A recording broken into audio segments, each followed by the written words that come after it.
Welcome back to 500 Nations. I'm Kevin Costner. For a lot of us, the most vivid picture of the Indian world has come from movies. Screen heroes fighting armies of hostile Indians.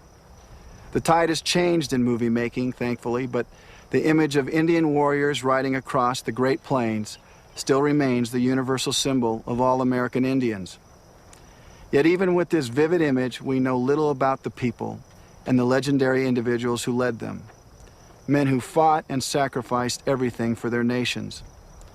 In this hour, we'll see the people of the plains in a different light.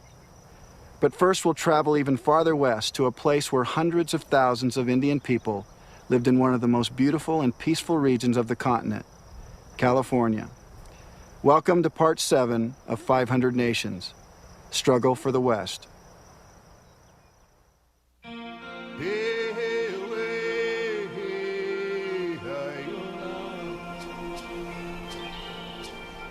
300,000 people lived in the diverse environments of California.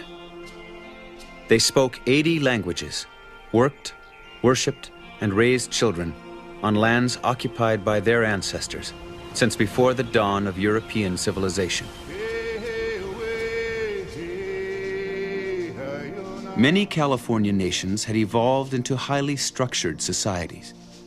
Among them, one of the largest was the Chumash, living on the coastal islands and along the coast in the area of present-day Santa Barbara.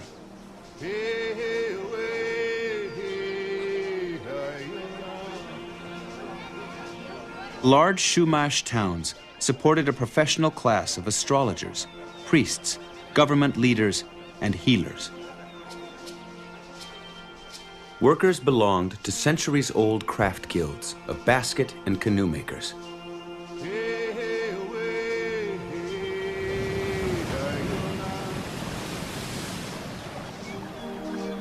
Workers also manufactured the flat shell beads that were the currency of the region. Production and control of the money supply placed the Chumash nation at the center of the Southern California economy. In the late 18th century, this complex world of the ancient Chumash and their coastal neighbors would be changed forever. In 1772, Spanish missionaries, led by Father Junipero Serra, arrived in Chumash territory. Believe me, when I saw their general behavior, their pleasing ways and engaging manners, my heart was broken to think that they were still deprived of the light of the Holy Gospel. Father Junipero Serra, Spanish missionary. Ignoring the beauty and complexity of Chumash society, the Spanish set out to convert them to Christianity by whatever means necessary.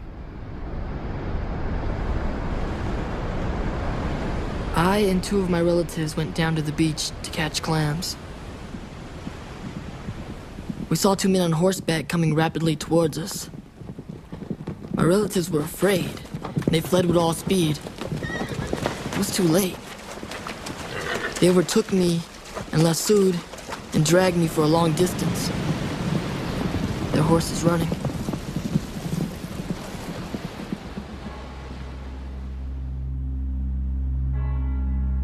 When we arrived at the mission, they locked me in a room for a week. The father told me that he would make me a Christian. One day they threw water on my head and gave me salt to eat.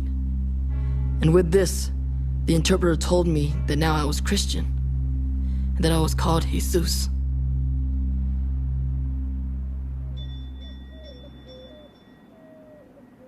The building up of the mission into a coerced labor force didn't happen overnight. It was a gradual thing, but eventually they began forcing Indians to remove from their free way of life in their home villages and to be reduced to one central mission site to be controlled. Once a family was taken in to the missions, the missionaries separated children from their parents. All the little boys and the little girls at the age of 6 were locked up in children's barracks. So it was work, religion, and work all day long. Highly structured, highly supervised. Indian people were put to work tanning, blacksmithing, and caring for the mission herds. They made candles, bricks, tiles, shoes, saddles, and soap. Labor was strictly enforced under the discipline of the lash. And thus I existed, till I found a way to escape. But I was tracked, and they caught me like a fox.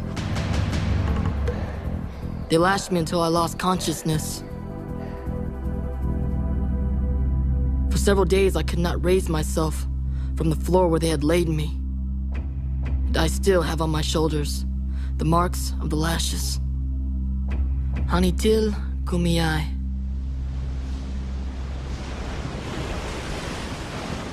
For over 50 years, the mission system, backed by Spanish arms, exerted control over the California coast, crushing every revolt. Inside the missions, disease and harsh living conditions contributed to a genocidal death rate. The average life of a mission Indian was about less than 12 years. For children, it was less than 6 years.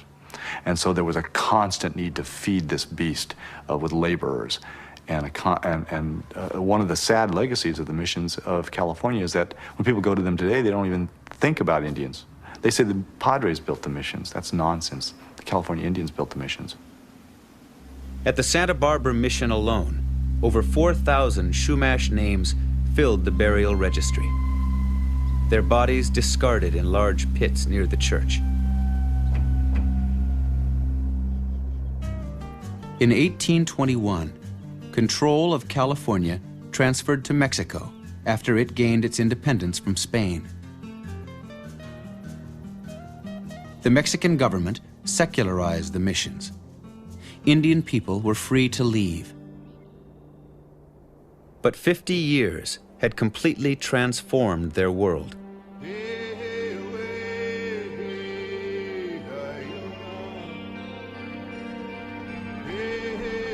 Old villages were gone. In their places were large Mexican estates. Even the mission lands they had worked and lived on became parts of vast private ranches. To stand by and watch these men take over the missions which we have built, the herds we have tended, to be exposed incessantly together with our families to the worst possible treatment and even death itself is a tragedy. Mission San Luis Rey, neophyte. Homeless and left with few choices for survival, mission Indians were forced to exchange one master for another, becoming peasant workers on the rancherias. Many of the rich men of the country had from 20 to 60 Indian servants whom they dressed and fed. Our friendly Indians tilled our soil, pastured our cattle, cut our lumber, built our houses, made tiles for our homes, ground our grain, slaughtered our cattle, dressed their hides for market. While the Indian women made excellent servants, took good care of our children, made every one of our meals. Salvador Vallejo, Mexican landowner. In 1848, after the Mexican-American War, California passed from Mexican to American hands. Soon after, gold was discovered in the north, bringing a rush of miners onto the lands of interior nations who had been out of the reach of coastal missions and Mexican ranches.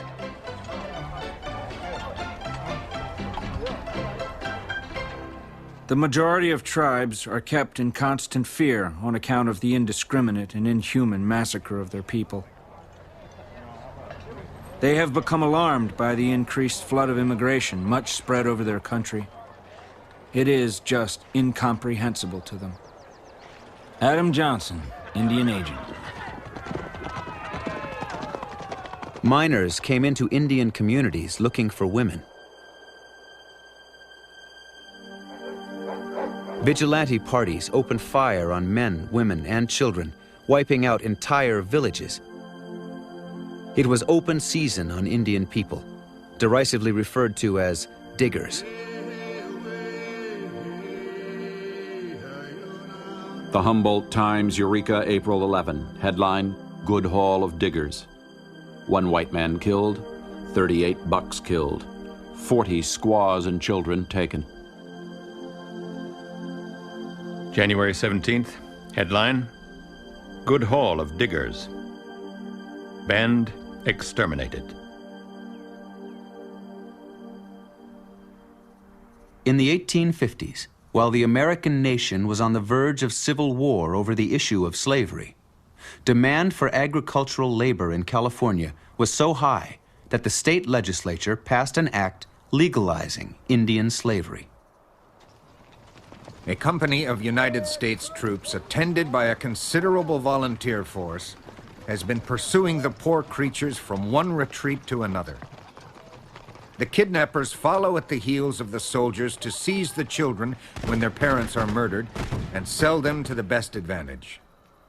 W.P. Dole, Indian Agent.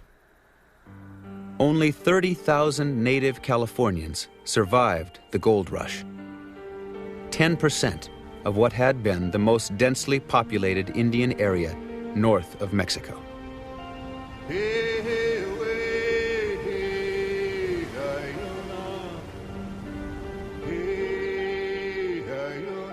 Upon my last visit to Ventura, I saw the last of the Ventura Indians. They were living in a tiny hut east of the mouth of the river. One of the old men told me they were very glad that I was not ashamed to talk the Indian language. They told me to continue in the use of it and keep the beliefs. If I did so, I would live a long time.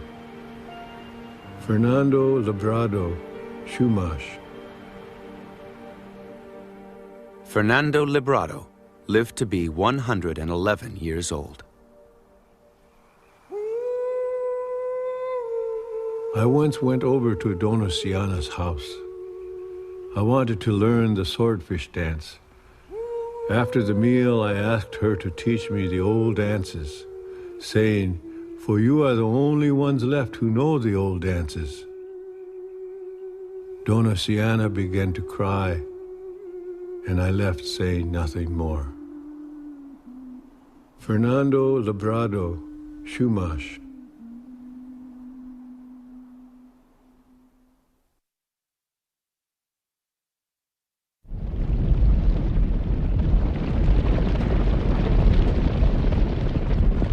For thousands of years, the buffalo thundered across the Great Plains, a vast sea of grassland rising from the Mississippi River to the Rocky Mountains. Living off the herds were a scattering of nomadic Indian nations. My grandmother told me that when she was young, the people themselves had to walk. In those times, they did not travel far nor often. In 1680, the Spanish were driven out of the Southwest by the Pueblo nations. As they fled, they left behind their horse herds, an animal that would change the way of life for Indian nations across the continent. When they got horses, they could move more easily from place to place. Then they could kill more of the buffalo and other animals. And so they got more meat for food and gathered more skins for lodges and clothing. Iron Teeth, Cheyenne. A new culture developed based on the relationship between man and horse. My horse fights with me, and he fasts with me. Because if he is to carry me into battle, he must know my heart, and I must know his. Or we shall never become brothers. I've been told that the white man, who is almost a god, and yet a great fool, does not believe that the horse has a spirit. This cannot be true. I have many times seen my horse's soul in his eyes. Plenty Coup, Crow. With the coming of the horse, the nations of the plains would become legendary. The Crow, Cheyenne, Sioux, Blackfeet, Arapaho, Pawnee, Kiowa, Comanche. And for generations, their way of life flourished. Then in 1858, gold was discovered at Pikes Peak, Colorado. 4 years later, the Homestead Act opened the region to white settlement. Almost instantly, the invasion became a flood. In 1 year alone, 100,000 immigrants swarmed across the plains over 2 main roads, spreading a wide swath of destruction. To protect travel on the immigrant roads, the United States erected a network of forts across the plains and churned out cadets at West Point specially trained for Indian warfare. It was the Army's mission to force mobile nations who hunted over large territories onto confined areas, reservations. Indian people were faced with only 2 options: to give up their homelands and way of life, or fight the American army. Although some chose armed resistance, many Indian leaders responsible for the protection of large villages of women, children, and elderly saw little hope in fighting. Among these were 2 Cheyenne leaders, Black Kettle and White Antelope. They were willing to give up lands to maintain peace and bring their people safely through the dangerous era.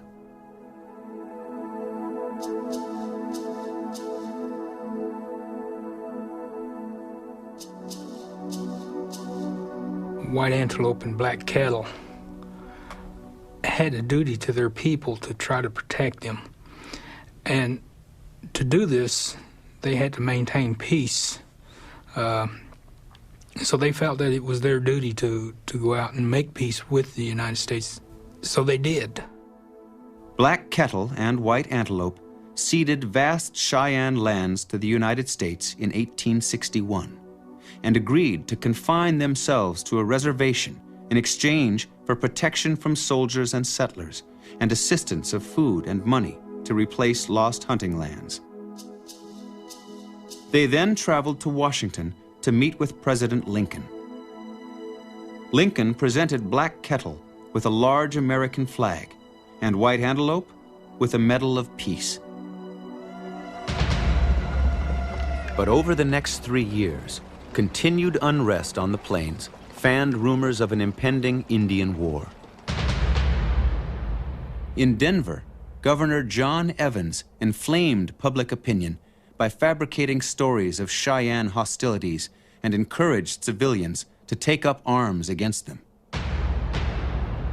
Seeking protection for their peaceful bands, Black Kettle and White Antelope undertook the dangerous trip to Denver to meet with Governor Evans.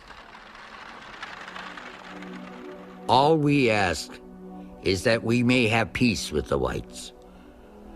I want you to give all the chiefs of the soldiers here to understand that we are for peace, and that we have made peace, that we may not be mistaken by them for enemies. Black Kettle, Southern Cheyenne. Black Kettle and White Antelope were promised safety for their people if they camped near Fort Lyon in southern Colorado. But the military commander of Colorado, Colonel John Chivington, had no plans for peace with any Indian people. Damn any man who sympathizes with Indians. I have come to kill Indians and believe it is right and honorable to use any means under God's heaven to kill them. Colonel John Chivington. Black Kettle and White Antelope had been told where to camp and that they had nothing to fear from the U.S. Army. Why would they worry? They were under the protection of the American flag. They were under the protection of the international peace sign, the white flag. At dawn on November 29th, 1864, Chivington's Colorado volunteers rode through the snow toward Black Kettle and White Antelope's sleeping camp at Sand Creek. 2 women were out picking up wood when they seen what they thought was buffalo, but it wasn't buffalo, and they threw down their sticks and started screaming and running towards the camp. Cheyenne George Bent was startled awake. I heard shouts and the noise of people running about the camp. I jumped up and ran out of my lodge. From down the creek, a large body of troops was advancing at a rapid trot.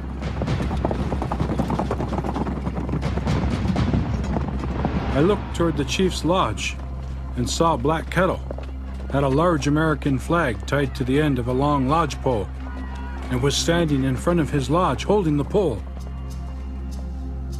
Chief Black Kettle, he was out there in front protecting his people to show them that he wasn't afraid. And he was trying to tell them that, we made peace, we're at peace. Then the troops opened fire from two sides of the camps. The women and children were screaming and wailing. The men running to the lodges for their arms and shouting advice and directions to one another. White Antelope saw the soldiers shooting the people, and he did not wish to live any longer. My great-great-grandfather, White Antelope, he felt heartbreak that another treaty had been broken. A peace that they had been seeking for a long time had been shattered, had been broken. White Antelope stood in front of his lodge with his arms folded across his breast, singing the death song. And he cried. He sung his song. Nothing lives long. He raised his arms. Nothing lives long but the earth and the mountains. White Antelope, wearing the peace medal given him by President Lincoln, was shot dead in front of his lodge. Black Kettle and his wife ran toward the creek bed where people were desperately digging into the sand for protection. Before they could reach it, Black Kettle's wife was shot. Believing her dead, he ran on without her.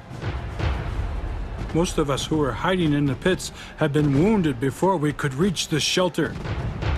And there we lay all that bitter cold day, from early in the morning until almost dark, with the soldiers all around us, keeping up a heavy fire most of the time. They finally withdrew about 5 o'clock. As they retired down the creek, they killed all the wounded they could find. That night will never be forgotten as long as any of us who went through it are alive. Many who had lost wives, husbands, and children, or friends, went back down the creek and crept over the battleground among the naked and mutilated bodies of the dead. Few were found alive, for the soldiers had done their work thoroughly. George Bent, Southern Cheyenne. Over 500 Southern Cheyenne people died. Black Kettle found his wife with 9 bullet wounds in her body, but miraculously, she was alive. The survivors straggled into another Cheyenne camp, while Shivington returned to Denver with over 100 Cheyenne scalps.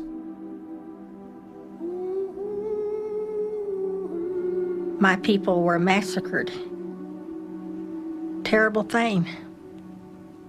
Their spirits are still there at the massacre site.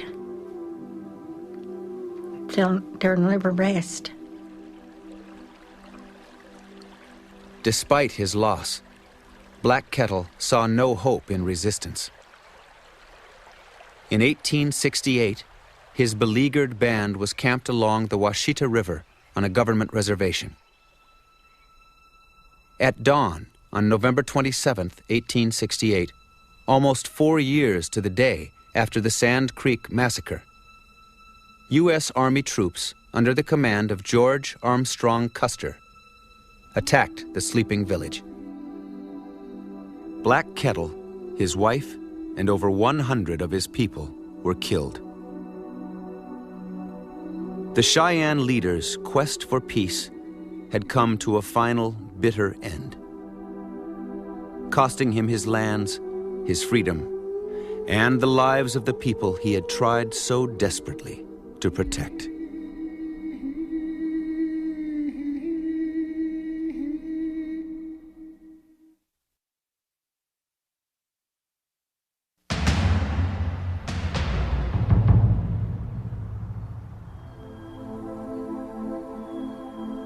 I was born upon the prairie, where the wind blew free and there was nothing to break the light of the sun.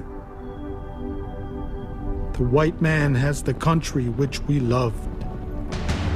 We only wish to wander on the prairie until we die.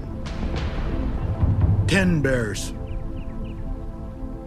South of the Cheyenne, the Goigu, or Kiowa Nation, lived on lands including parts of present-day Texas, Oklahoma, and Kansas. They were also being pushed onto reservations by treaties and the United States Army. But the message of Black Kettle's betrayal resounded across the plains. The good Indian, he that listens to the white man, gets nothing. The independent Indian is the only one that is rewarded. Sit daide, Kiowa. To many, the only path open was armed resistance. A growing number of Kiowa rallied behind an uncompromising leader, Set Daide. A long time ago, this land belonged to our fathers. But when I go down to the rivers, I see camps of soldiers on its banks. These soldiers cut down my timber, kill my buffalo. And when I see that, my heart feels like bursting. Set Daide, Kiowa. Set Daide was a deepening thorn in the War Department's side. In 1871, after leading a raid on a mule train in Texas, he was brought before General Sherman. Set Daide defiantly accepted responsibility for the raid. I led about 100 men to Texas to teach them to fight.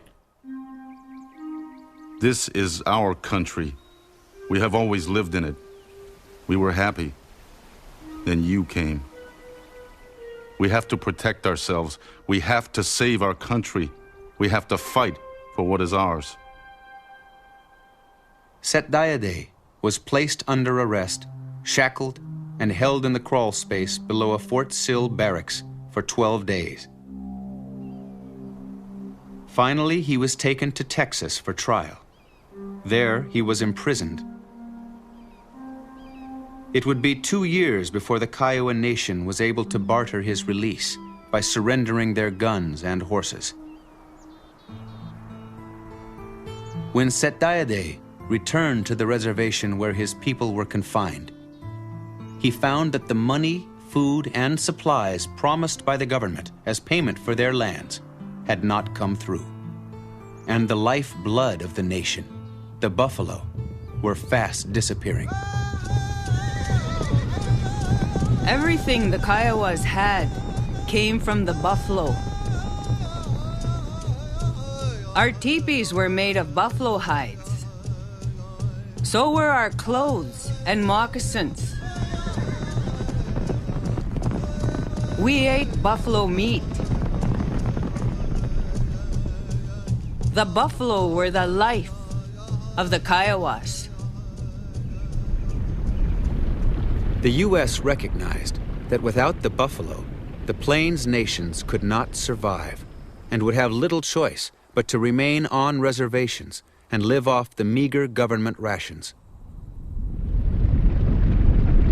White buffalo hunters with high-powered Sharps rifles were encouraged in, and the slaughter began.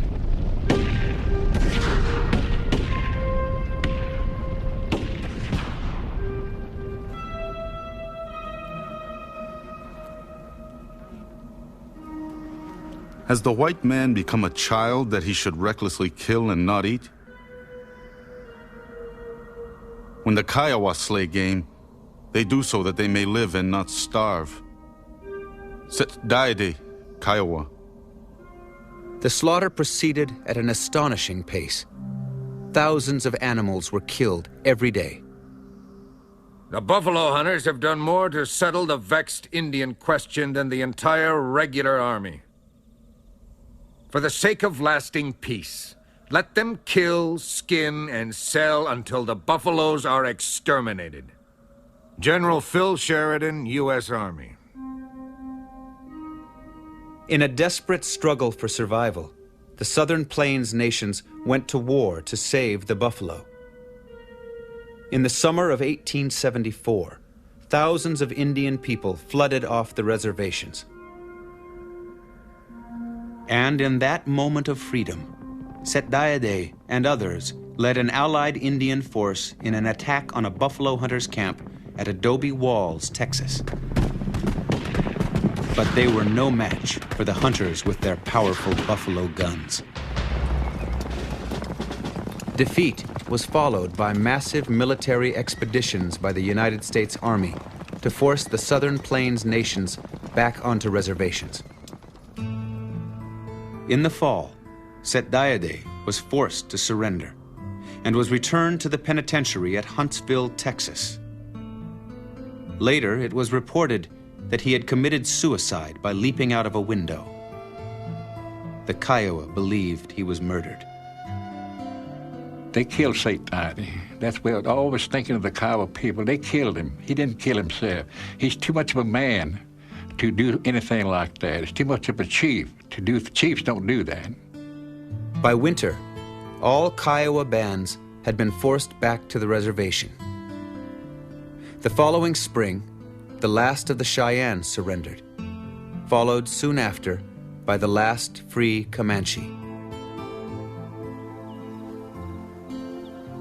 Determined to break the Southern Plains nations forever, the Army rounded up 10,000 Indian horses. Almost 1,000 were shot. The rest sold at auction. By 1890, the buffalo population of 50 million had been reduced to fewer than 1,000. The war to save the buffalo and a way of life had been lost.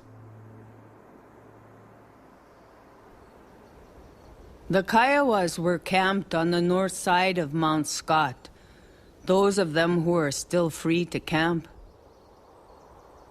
One young woman got up very early in the morning. The dawn mist was still rising from Medicine Creek. And as she looked across the water, peering through the haze, she saw the last buffalo herd appear, like a spirit dream. Straight to Mount Scott, the leader of the herd walked. Behind him came the cows and their calves, and the few young males who had survived. As the woman watched, the face of the mountain opened.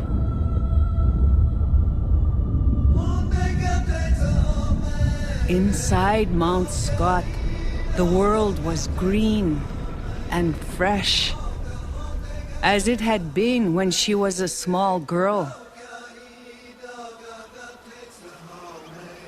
The rivers ran clear, not red. The wild plums were in blossom, chasing the red buds up the inside slopes.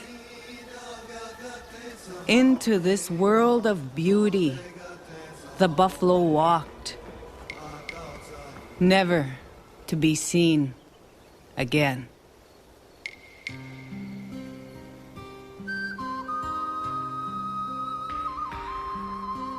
Sometimes at evening I sit looking out. The sun sets, and dust steals over the water. In the shadows, I seem again to see our Indian village, with smoke curling upward from the lodges.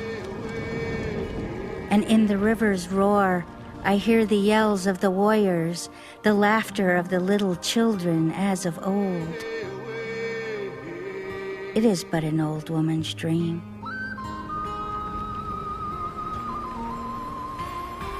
Again I see but shadows and hear only the roar of the river. And tears come into my eyes. Our Indian life, I know, is gone forever.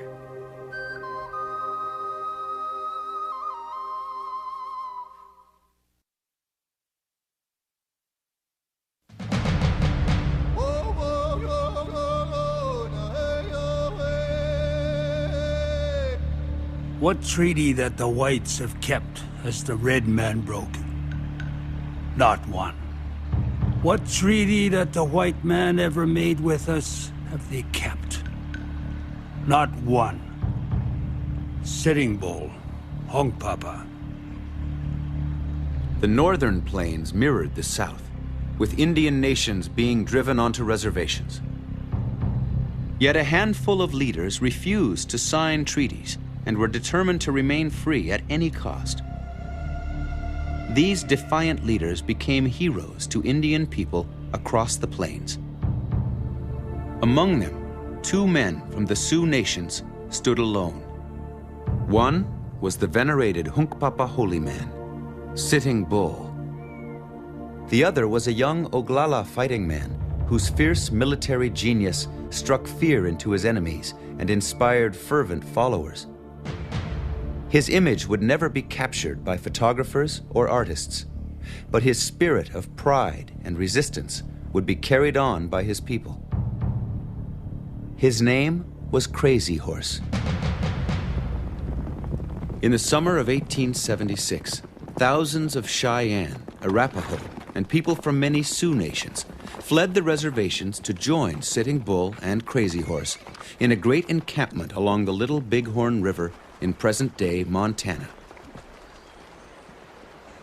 The gathering, possibly the largest in Plains history, swelled to 8,000, with camp circles stretching for miles. The Indian people were well aware that this could be their last great celebration of freedom.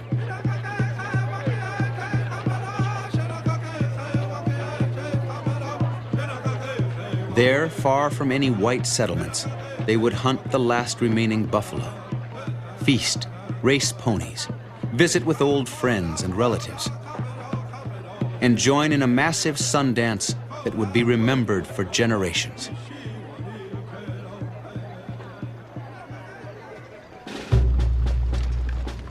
On June 25, 1876, as the United States prepared to celebrate 100 years of freedom, 5 companies of the 7th Cavalry under George Armstrong Custer advanced on Sitting Bull's camp. It was not until the dust from the 7th Cavalry rose over the hills that the startled encampment learned of the troops. 2 Moons, leader of the Northern Cheyenne, was swimming in the creek. I looked up the Little Horn towards Sitting Bull's camp. I saw a great dust rising. It looked like a whirlwind. Women were screaming and men were letting out war cries. We could hear old men calling, "Soldiers are here! Young men, go out and fight them!" Crazy Horse rode through the camp, gathering his men, as Custer's surprise attack stirred panic among the women and children. Children were hunting for their mothers. Mothers were anxiously trying to find their children. The air was so full of dust I could not see where to go. Wooden Leg, Northern Cheyenne. While the young men rode into battle, Sitting Bull rallied the men still in camp to protect the women and children. The Hunkpapa under Gall and the Oglala under Crazy Horse quickly rode out and counterattacked. Many hundreds of Indians on horseback were dashing to and fro in front of a body of soldiers. The soldiers were on the level valley ground and were shooting with rifles.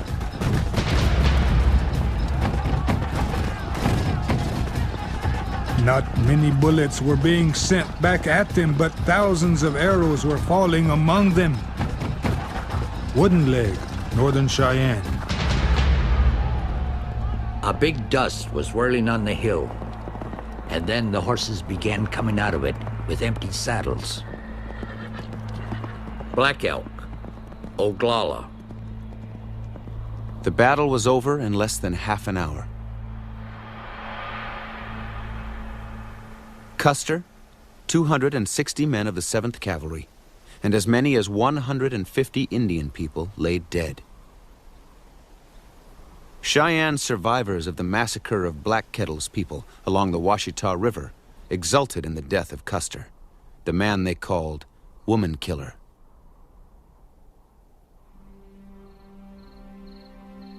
But that night, Sitting Bull was reflective. My heart is full of sorrow that so many were killed on each side. But when they compel us to fight, we must fight. Tonight, we shall mourn for our dead, and for those brave white men lying on the hillside. Sitting Bull, Hunkpapa.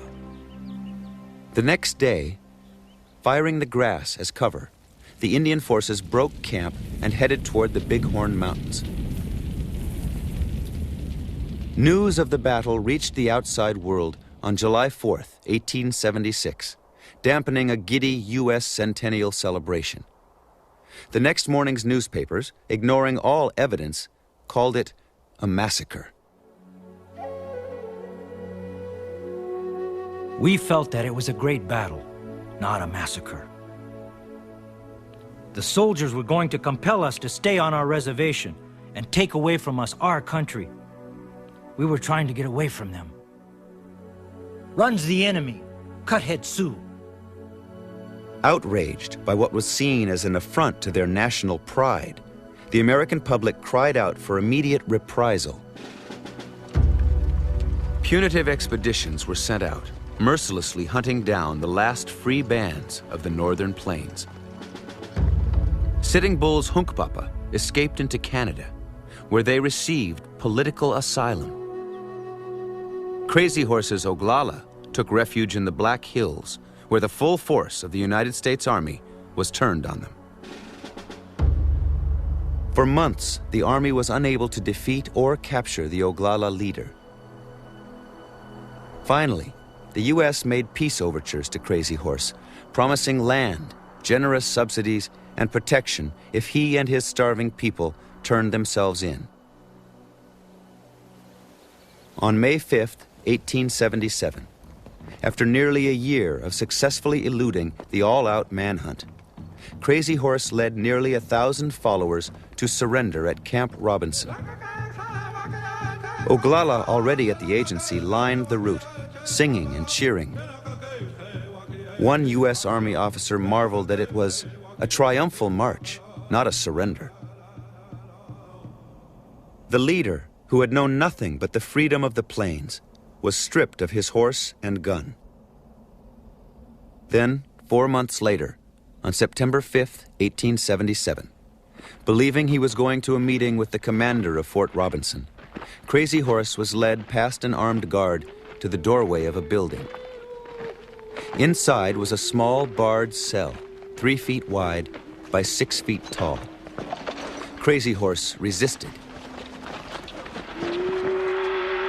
A soldier thrust a bayonet into his back. That night, as Crazy Horse lay dying, he told his father, "Tell the people, it is no use to count on me anymore."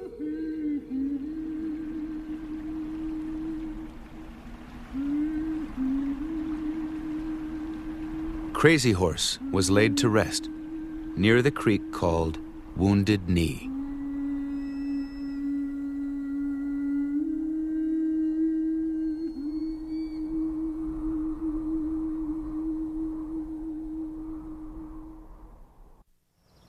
As Americans or people in any free society, we cherish our independence and know that the cost to secure this hard-won commodity is often measured in human lives. Think for a moment, what would happen if your freedom was placed at risk? Is it any wonder then that Indian nations fought to preserve theirs? Now imagine the unthinkable. Being conquered. You're forced onto barren land and have no choice but to live under the control of the conquering government. In this last hour, we'll take you to the reservations of the 1800s, to the stark, bitter truth about the loss of freedom. But first we go to the epic struggles of two impassioned leaders whose resourcefulness and daring are synonymous with courage. Leaders whose words remain among the most moving in the history of the world. Chief Joseph and Geronimo.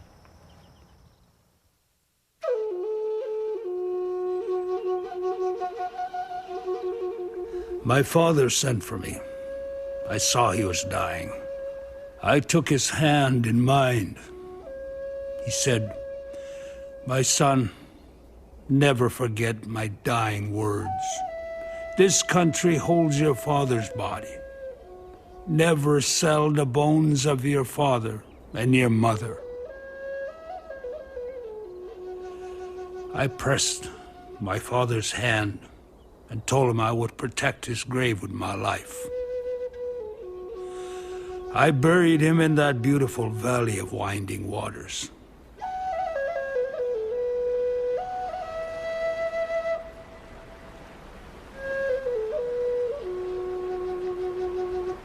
I love that land more than all the rest of the world.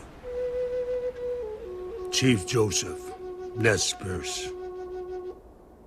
Upon his father's death, 31-year-old Hinmutuyahlatquit, known as Chief Joseph, became head of a band of Nez Perce whose home was the Wallowa Valley, 250 miles east of present-day Portland, Oregon.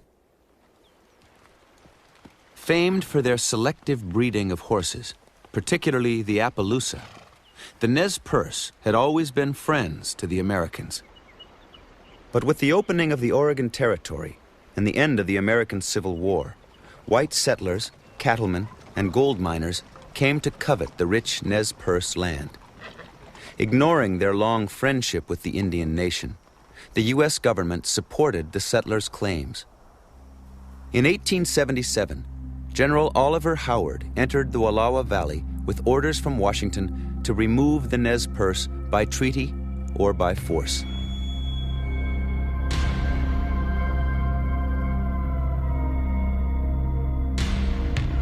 I did not want to come to this council, but I came hoping that we could save blood.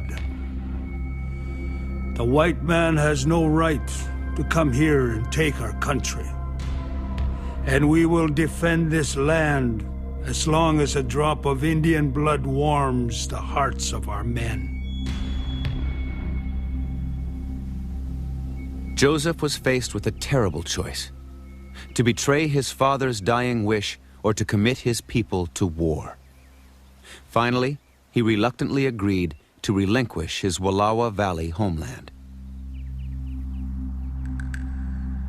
Despite Joseph's concessions, tensions remained high.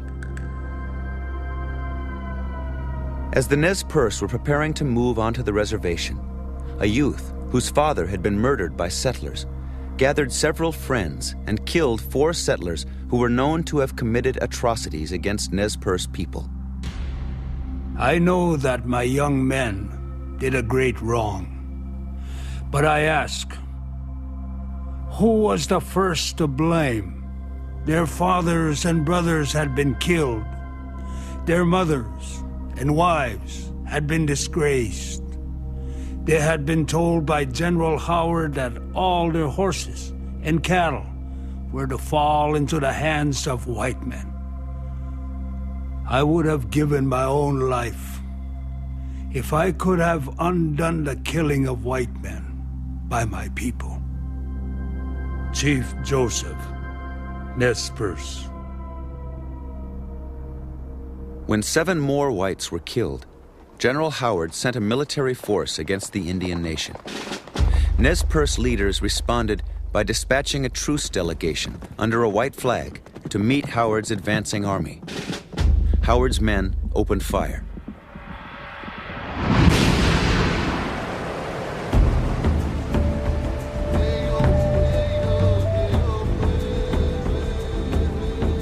So began Chief Joseph's famous flight for freedom. Over 700 men, women, and children, with sick and elderly, enduring a 1,800-mile fighting retreat. The struggle would capture the imagination of the American public. Newspaper accounts made Chief Joseph a household name. With a military genius born of desperation, the 5 Nez Perce bands outwitted and outmaneuvered one military force after another as they made their way towards Sitting Bull's camp and political asylum in Canada. Circling through the mountains, canyons, and plateau prairies of Idaho, crossing the high ridges of the Bitterroot Mountains into Montana and Wyoming, colliding with frightened tourists in the newly created Yellowstone Park, the Nez Perce fought off in turn 4 armies commanded by veteran Civil War officers.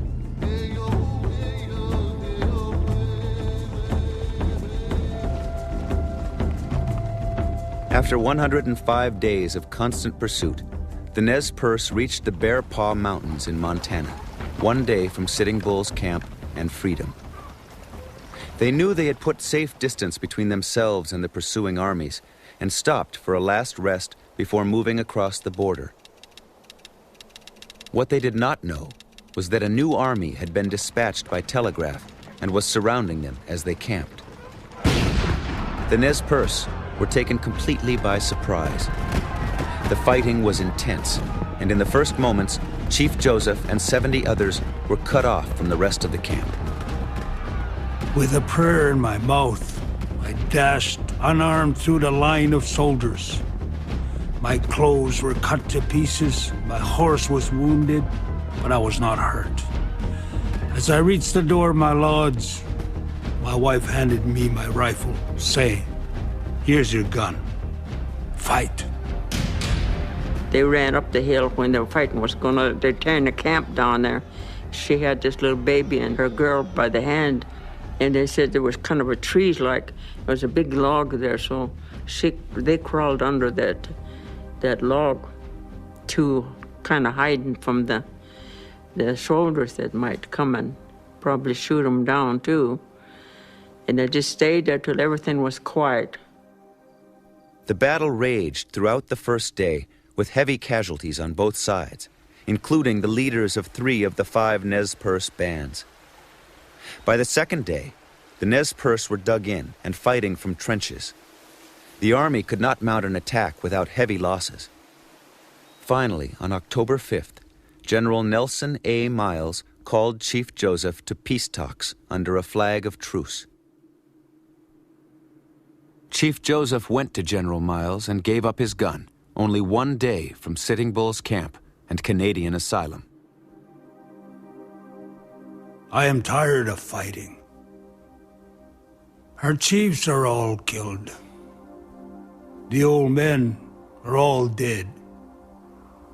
The little children are freezing to death. I want to have time to look for my children and see how many of them I can find. Maybe I shall find them among the dead.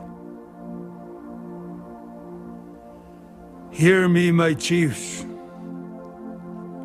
I am tired. My heart is sick and sad. From where the sun now stands, I will fight no more forever.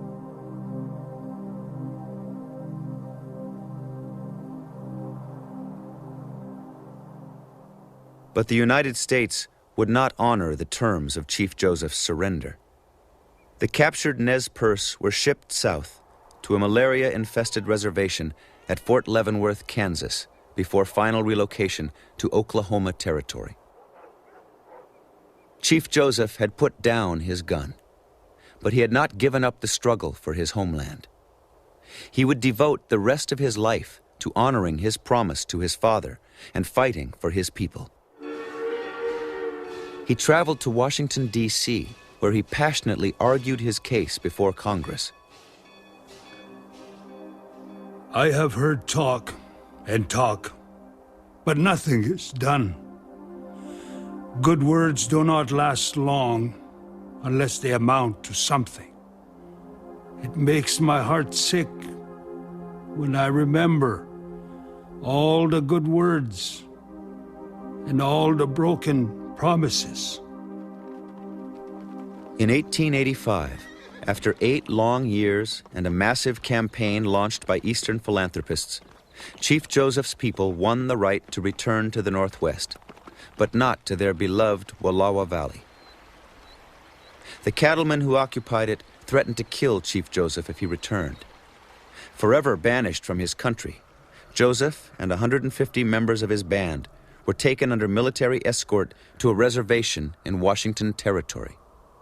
There, in exile, Chief Joseph would die. The doctor that was there to examine the Joseph, his plea was that Joseph lost his life account of his broken heart.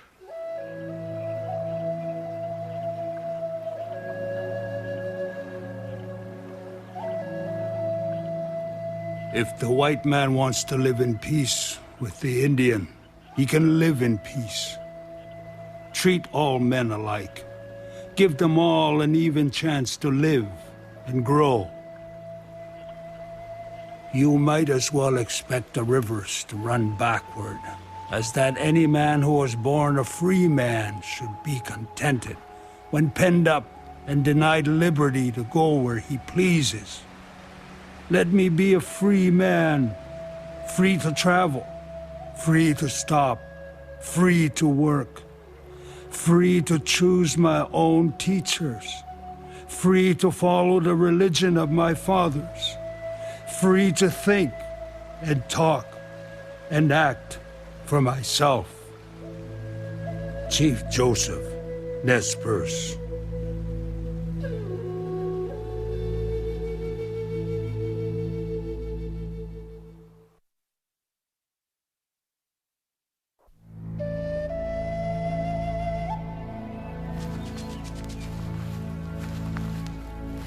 When I was young, I walked all over this country, east and west, and I saw no other people than the Apaches. After many summers, I walked again, and I found another race of people had come to take it. Cochise, Chukonen. When California became part of the United States in 1848, a new flow of military and civilian traffic headed west. Many, bound for Southern California, took a route near the Mexican border that went through the lands of Apache nations, the Chukonen, Bidonkahe, Nidnai, and Cheyenne Apache. The Apache had a long and successful history of defending their lands against aggressive Spanish and Mexican invaders. But as the newest arrivals, the Americans, crossed their lands, most Apache held no grievances against them, and their leaders made every effort to accommodate the travelers. At last in my youth came the white man. Under the counsel of my father, who had for a long time been the head of the Apaches, they were received with friendship. Soon their numbers increased, and many passed through the country. We lived in peace. Cochise, Chukonen. In February of 1861, a charismatic Chukonen leader, Cochise, was summoned to a meeting with an inexperienced Army lieutenant named George Bascom. Bascom accused Cochise of kidnapping a child from a nearby ranch. Cochise denied that any of his band had done the kidnapping. Bascom accused the chief of telling a lie. Cochise was very proud of making his word good, and no greater offense could have been offered him. Taklugi, Nidnai. Bascom ordered Cochise arrested, but the Apache leader escaped through heavy gunfire. The men who accompanied Cochise were held by Bascom and executed soon after. At last your soldiers did me a great wrong. And I and my people went to war with them. Cochise, Chokonen. Cochise cut off passage through Apache Pass. The United States responded by sending General James Carleton to establish Fort Bowie in Apache Pass. There is to be no council held with the Indians. The men are to be slain whenever and wherever they can be found. The women and children may be taken as prisoners.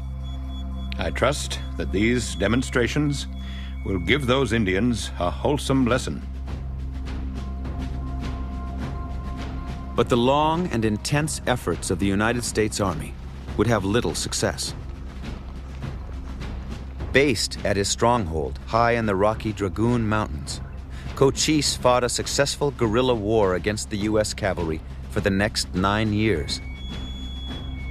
Finally, in 1872, General Oliver Howard traveled to Cochise's stronghold to sue for peace. Cochise agreed to lay down his arms for a promise that his people would be allowed to live on their own land in Apache Pass. Howard's promise would hold true through the remaining 2 years of Cochise's life.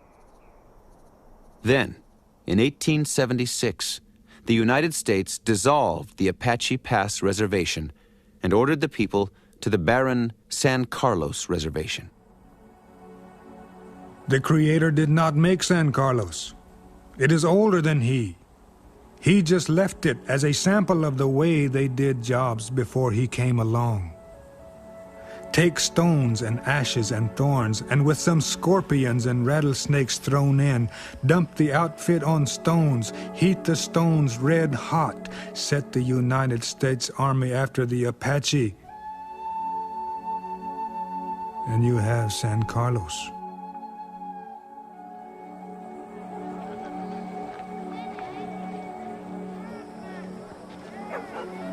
Of those ordered to relocate, 2/3 refused, preferring to follow a new generation of Apache leaders. Leaders committed to freedom at all costs. Among them were Ho, Nana, Loco, Victorio, and Geronimo. Ho told them that he could offer them nothing but hardship and death. As he saw it, they must choose between death from heat, starvation, and degradation at San Carlos and a wild, free life in Mexico. Short perhaps, but free. Let them remember that if they took this step, they would be hunted like wild animals by the troops of both the United States and Mexico. All of us knew that we were doomed, but some preferred death to slavery and imprisonment. Taklugi, Nidna. Geronimo's strength of will had been forged much earlier when his wife, children, and mother were killed in a Mexican raid on his village. He had been away from home and came back and found his entire family scattered all over in the yard, dead. The Americans and the Mexicans rode horses with shoes, and so he knew that they were the ones that had come and destroyed his family. And he made a vow then that he would kill every Mexican and every American that he saw. Now he would lead the Apache through their greatest test. The final Apache resistance was a monumental expression of human pride and love of freedom. We are vanishing from the earth. Yet, I cannot think we are useless, or God would not have created us. For each tribe of men God created, He also made a home. In the land created for any particular tribe, He placed whatever would be best for the welfare of that tribe. Thus, it was in the beginning, the Apaches and their homes, each created for the other by God Himself. When they are taken from these homes, they sicken and die. How long will it be until it is said, there are no Apaches? Geronimo Bedonkahe.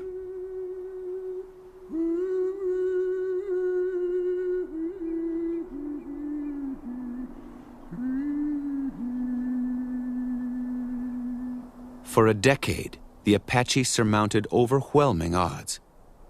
By 1886, Geronimo's tiny band was being hunted across the mountains by 8,000 troops from Mexico and the United States.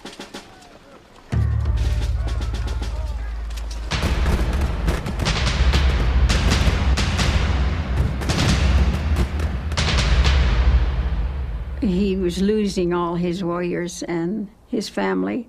He could never beat them because there was always somebody there, and there were so many. And he was losing his own people. And he said, if I keep fighting, there will never be any more of us. At that time, Geronimo's band consisted of 17 men. He had also Lozan, known as the woman warrior.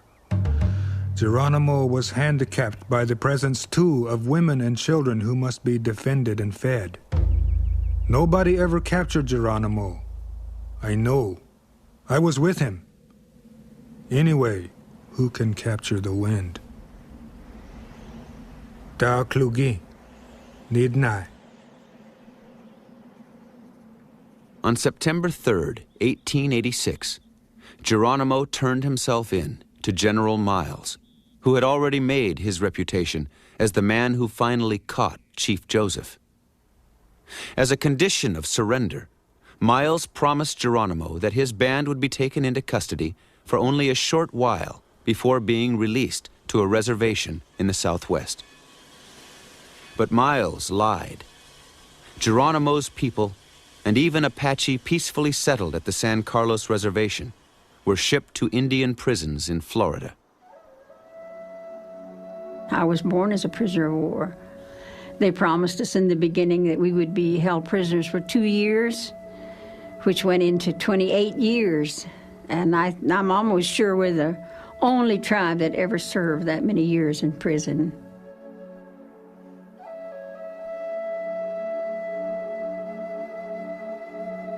Geronimo would not live to be a free man.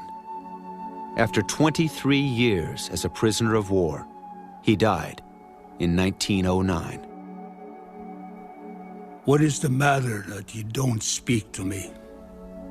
Why don't you look at me and smile at me? I am a man.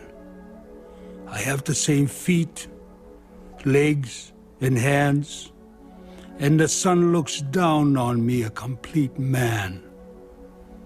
I want you to look and smile at me.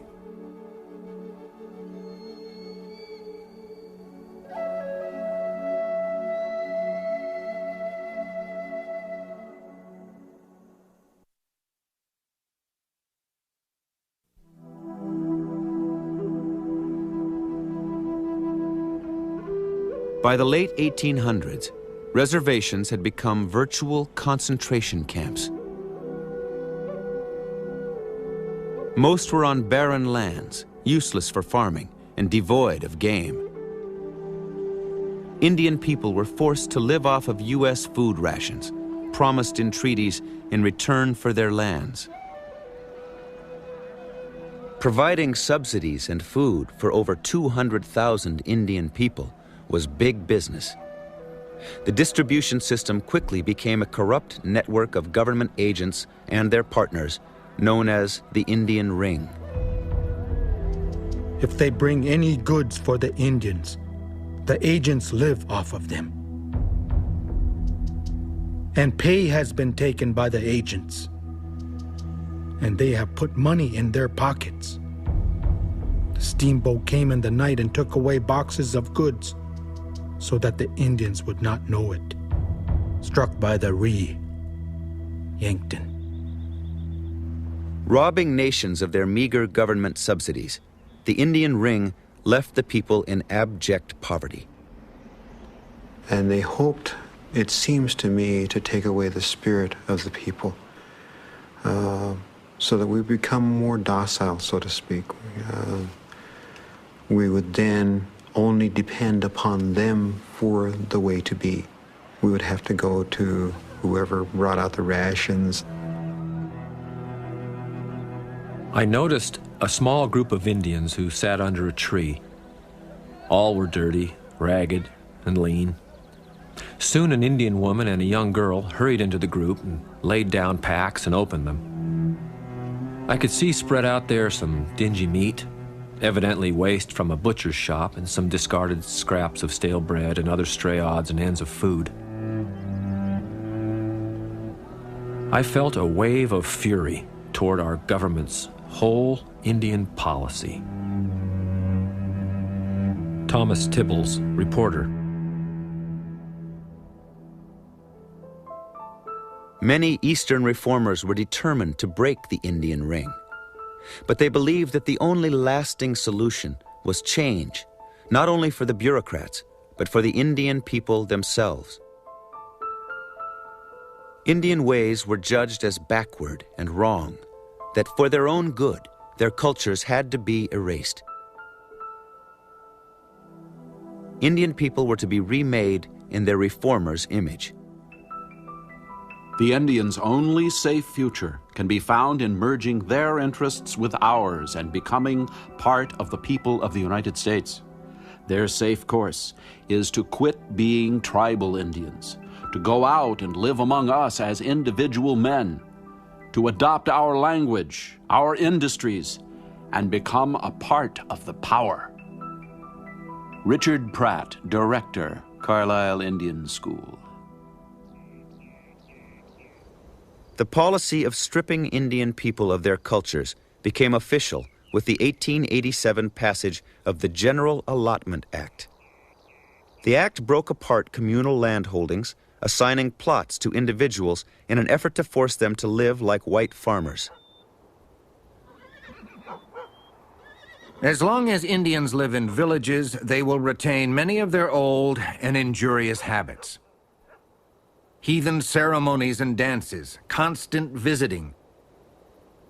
I trust that before another year is ended, they will generally be located upon individual land or farms. Government Commissioner. Supported by an alliance of Eastern reformers and Western land speculators, allotment attacked both the sovereignty of Indian nations and the fundamental concept of land belonging to all the people. This is only another trick of the whites to take our land away from us. And they have played these tricks before. Hollow Horn Bear, Ogallala. The allotment system was ripe for massive fraud. Corrupt agents declared small children, dogs, and horses as allottees, then seized their lands and sold them. Indian orphans were shuffled off to white families who adopted them to obtain title to their allotments. After allotment plots were handed out to Indian people, the U.S. government was free to sell the remaining reservation lands to whites. During the allotment period, Indian nations would lose 2/3 of the little land that remained in their hands.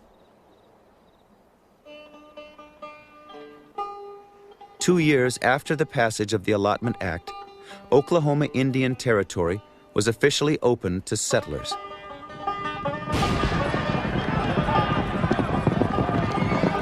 What followed were the famous land rushes. The territories of the Creek, Cherokee, and other nations were overrun. Lands which had been promised them as permanent, unassailable refuges in exchange for their lands east of the Mississippi.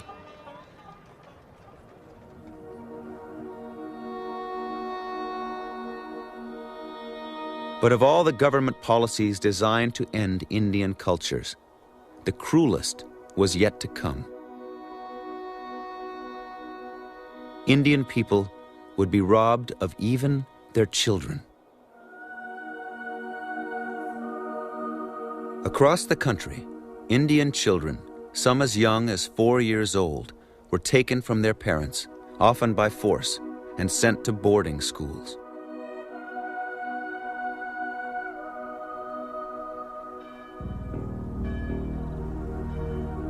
At the boarding schools, children were stripped of all outward appearances linking them to their Indian past.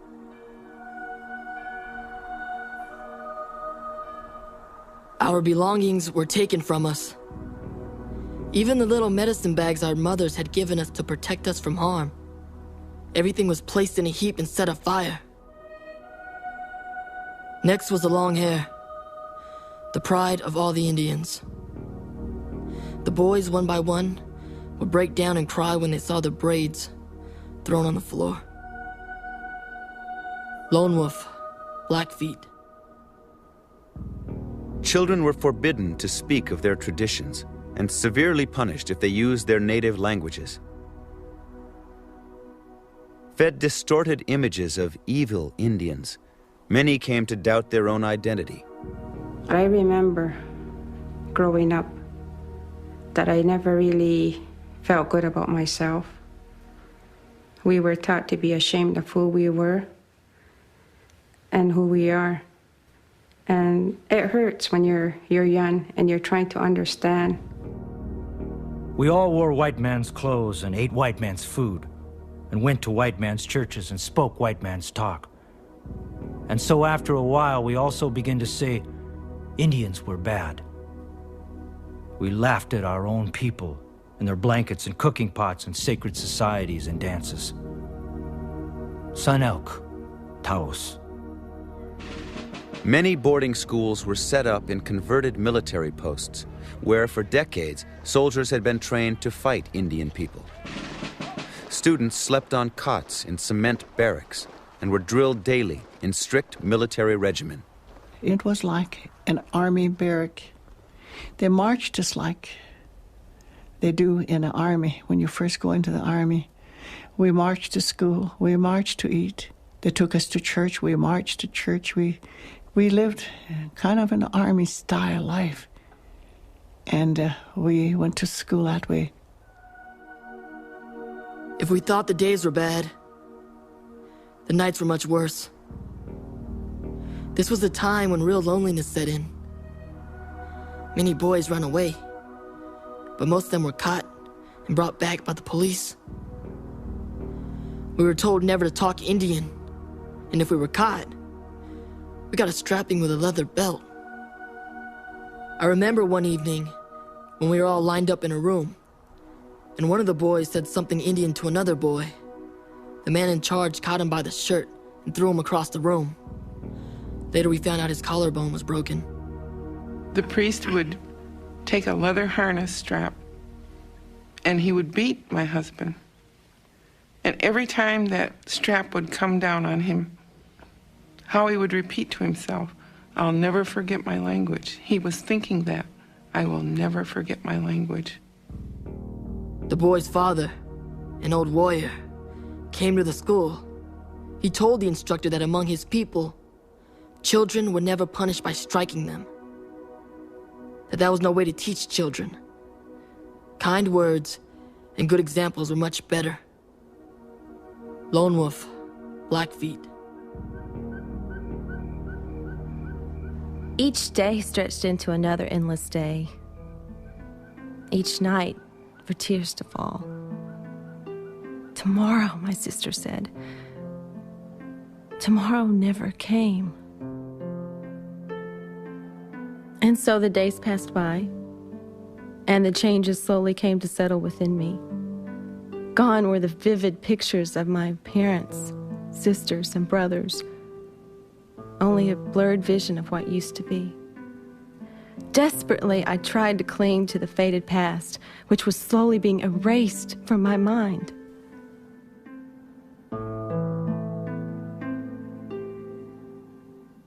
For traditional cultures, the effect was devastating.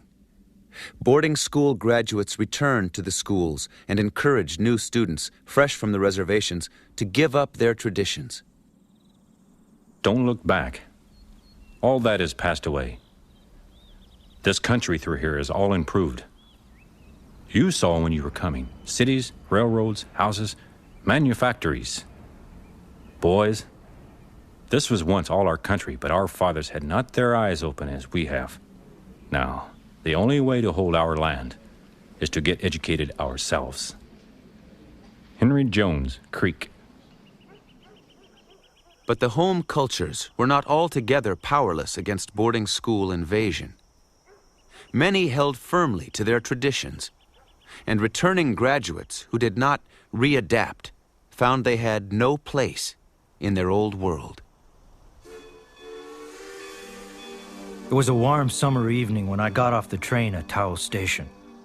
The first Indian I met, I asked him to run out to the Pueblo and tell my family I was home. The Indian couldn't speak English, and I had forgotten all my Pueblo language. Next morning, the governor of the Pueblo and 2 war chiefs came into my father's house. They did not talk to me. They did not even look at me. The chief said to my father, "Your son, who calls himself Raphael, has lived with the white men. He has been far away. He has not learned the things that Indian boys should learn. He has no hair. He cannot even speak our language. He is not one of us." Sanok, Taos. These things that made life for us the most important thing, these were the things that took away from us. And today, so many of our Indian children have forgotten their language, even here on our reservation, because they took that language away from us, our language that God gave us.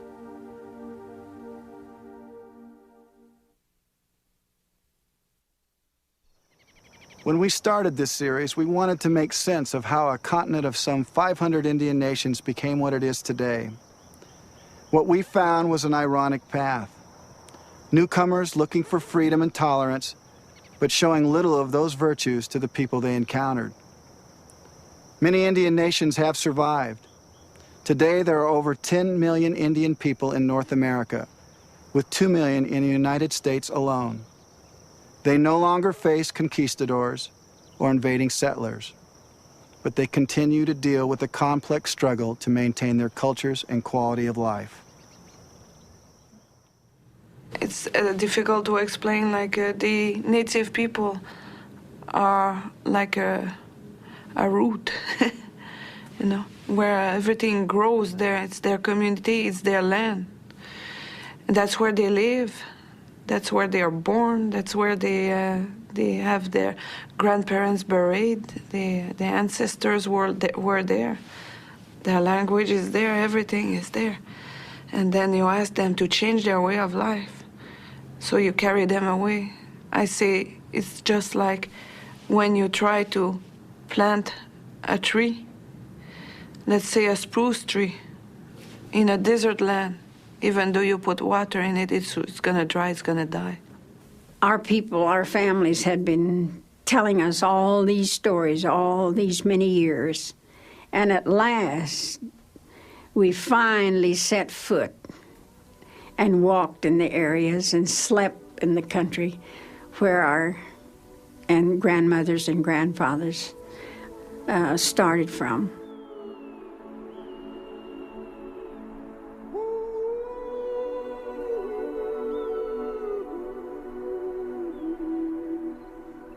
And I can just imagine how my grandmothers and my grandfathers would have felt if they had come back like I did. And I saw those places for them. I was able to return. I think a lot of times the general public doesn't understand where the Native Americans, their feelings of what's happened to them in the past, and where they're coming from, and why they're sometimes withdrawn, why they haven't really jumped into the mainstream life. I think what present-day Americans have to learn is that our heroes are not their heroes, and their heroes are not our heroes. And when I went to school, just as you and everyone else in this land, we've all been exposed to the same value system, the same perspective on history. The lesson that is there, the very important lesson today for all people, is to realize the value of an alternative perspective. And that is why we are here. That is why the Creator allowed some of us to remain in spite of all the attempts to destroy us. Every tribe has had their great swamp in that process. Every tribe has had their Sand Creek. Every tribe has had their Wounded Knee. The list is endless, and we've all shared in that same experience.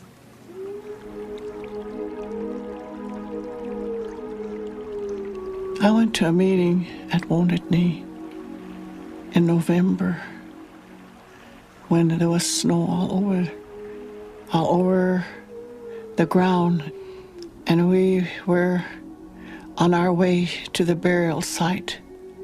I could not help but think back, and there was a feeling there. There was a feeling that those that were there in the grave were trying to tell me something, and it brought tears to my eyes. And I stood there, and there was a spirit that came over, and I could feel that spirit. It was the Spirit of God.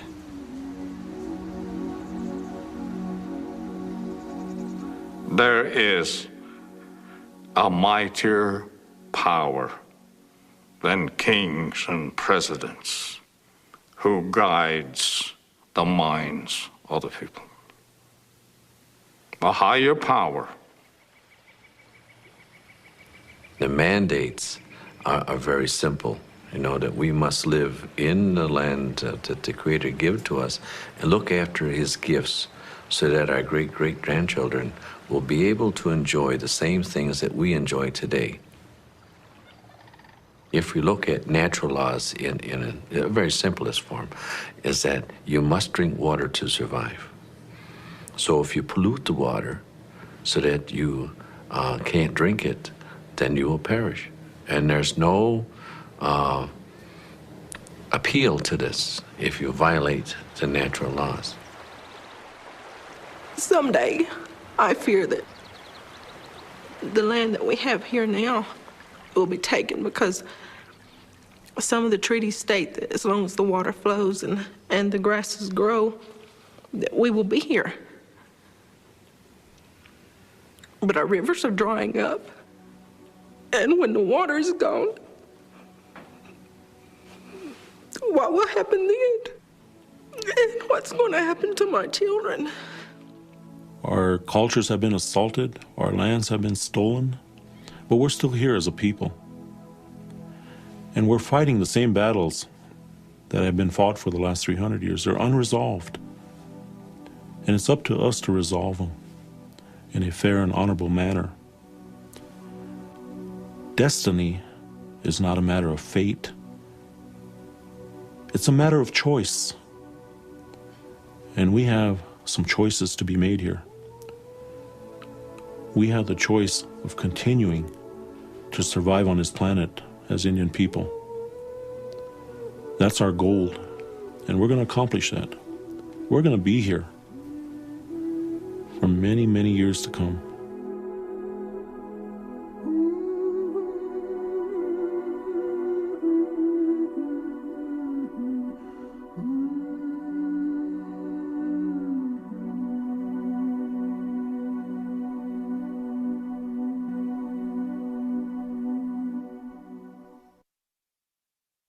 Talok of the Narragansett Nation said it was his destiny, perhaps that of all Native people, to be the conscience of America, to see that the tragedy of the past would never be repeated.